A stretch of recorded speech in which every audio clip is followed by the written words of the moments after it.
മാനസാന്തരപ്പെട്ട്. എവിടെയെങ്കിലും വീണുപോയി എന്ന് തോന്നിയാൽ മാനസാന്തരപ്പെടണം.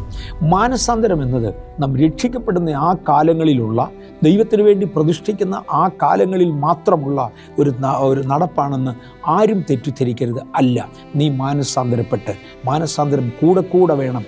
മനസ്സിൻ്റെ നവീകരണം എന്നും വേണം.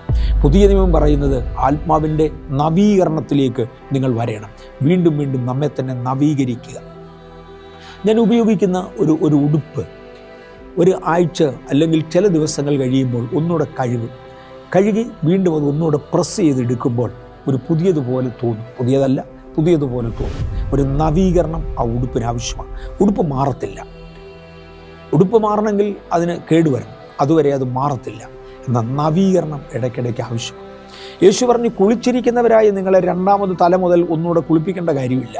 എങ്കിലും നടന്ന് നിങ്ങളുടെ കാലൊന്ന് കഴുകിയേ മതിയാവും. നമുക്ക് ശുദ്ധീകരണത്തിന് വേണ്ടി കർത്താവിനോടൊന്ന് അടുത്തു വരാം. യേശുവിൻ്റെ ചങ്കിൽ നിന്ന് ചോരയും വെള്ളവും ഒരുമിച്ചൊഴുകിയെന്ന് വായിക്കുന്ന ചോരയിൽ നമ്മൾ ഒരിക്കലായി കുളിച്ചവരാ. എന്നാൽ ആ വെള്ളത്തിൽ കൂടെ നമ്മുടെ കാലുകൾ കഴുകി വേണം വരാൻ. കർത്താവിൻ്റെ തിരുമേശയ്ക്ക് വേണ്ടി വരുമ്പോൾ അവനവനെ സ്വയശോധന ചെയ്യണം എന്ന് തിരുവചനം പറയുന്നു.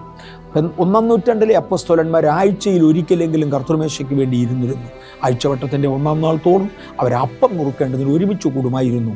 അപ്പം നുറുക്കുവാൻ ഒരുമിച്ച് കൂടുന്ന സാഹചര്യത്തിൽ തന്നെത്താൻ ശോധന ചെയ്യുന്നത് അതിപ്രധാനമായ ഒരു കാര്യമായിരുന്നു. ഇങ്ങനെ ഓർത്ത് മാനസാന്തരപ്പെട്ട്